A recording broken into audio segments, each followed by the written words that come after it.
अखिल भारतीय ग्रामीण पत्रकार संघ महाराष्ट्राचे प्रदेशाचे राज्यस्तरीय 5वे महाअधिवेशन अमरावती जिल्ह्यातील श्री क्षेत्र गुरुकुंज मोझरी या पुण्यनगरीत गुरुकुंज आश्रमातील स्मृती हॉल येथे आयोजित करण्यात आला आहे।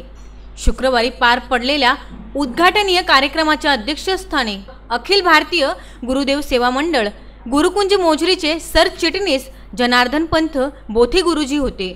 उद्घाटनानंतर शहीद जवानांना 2 मिनिटे मौन बाळगून श्रद्धांजली वाहण्यात आली। यानंतर सायंकाळी सामुदायिक प्रार्थना, रात्री संगीत रजनीश्वर गुरुकुंजाचे या कार्यक्रमाचे आयोजन करण्यात आले होते। या अधिवेशनात आश्रमातील कार्यक्रमस्थळी कुरा येथील चित्रकार अमोल ठाकरे यांनी राष्ट्रसंत तुकडोजी महाराज यांच्या फोटोची हुबेहूब रांगोळी रेखाटली। ही रांगोळी पाहण्यासाठी पत्रकारांनी गर्दी केली होती व ही रांगोळी अधिवेशनामध्ये आकर्षण ठरले। यावेळी ज्येष्ठ पत्रकार नानक आहुजा यांनी म्हटले की ग्रामीण भागातील पत्रकारांना मुख्यत्वे एसटी कन्सेशन दिले पाहिजे, कारण प्रत्येक जागी बातमी घ्यायला वृत्तपत्राचे मालक जाऊ शकत नाही।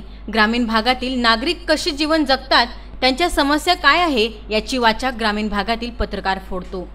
ग्रामीण भागातील पत्रकार लोकशाहीचे डोळे, कान व नाक असल्याचे प्रतिपादन नाना आहुजा यांनी केले। बस में घूमने के लिए, एसटी में घूमने के लिए या रेलवे में घूमने के लिए कंसेशन की आवश्यकता है।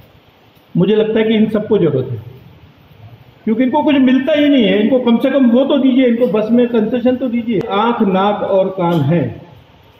आप अगर देखना चाहते हैं वास्तविक चित्र ग्रामीण क्षेत्रों में क्या चल रहा है, किसान आत्महत्या क्यों कर रहा है, फसल क्यों नहीं हो रही है, पानी की समस्या क्या है, कुपोषण क्या है, ग्रामीण लोग कैसे जीवन जीते, आप देखते हैं क्योंकि आप जनप्रतिनिधि हैं। लेकिन इनकी समस्या अगर आप नहीं देखेंगे तो आप आंखें बंद कर रहे हैं। मेरे ख्याल से लोकशाही में ये लोकशाही की आंख, कान और नाक है, इनकी तरफ देखना बहुत जरूरी है।